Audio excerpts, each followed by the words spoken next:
न करणारा राजा परीक्षित त्या दिवशी शिकार करण्यासाठी गेले, जीवांची मुख्य प्राण्यांची शिकार करण्यासाठी वनामध्ये गेले. तिथं गेल्यानंतर त्यांना खूप तहान लागली. जवळ पाणी उपलब्ध नव्हतं.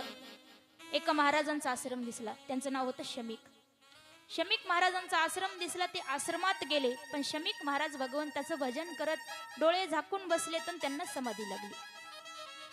राजाला माहित नाही की यांना समाधी लागली, आणि डोक्यावर कलियुग बसल्यामुळे एवढा क्रोध निर्माण झाला मनामध्ये की मी एवढा मोठा राजा सम्राट या महाराजांच्या आश्रमात आलो, आणि महाराज चक्क डोळे झाकून बसलाय, मला विचारत सुद्धा नाही, पाणी सुद्धा देत नाही, मला बसायलाही सांगत नाही, एवढा माझा अपमान करतोय, हा कोणीतरी भोंदूच असेल, मुद्दाम माझं स्वागत करायचं नाही म्हणून डोळे झाकून बसलाय की काय.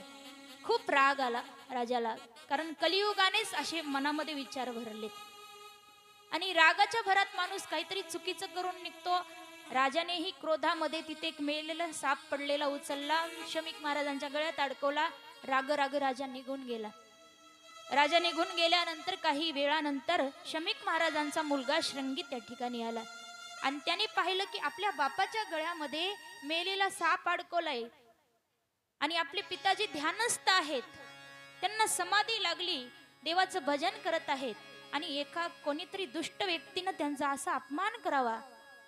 तेव्हा एवढा क्रोध आला, त्या मुलाला सुद्धा राग आला, आणि मुलाने त्या लगेच हातावर पाणी घेतले अभिमंत्रित म्हणून.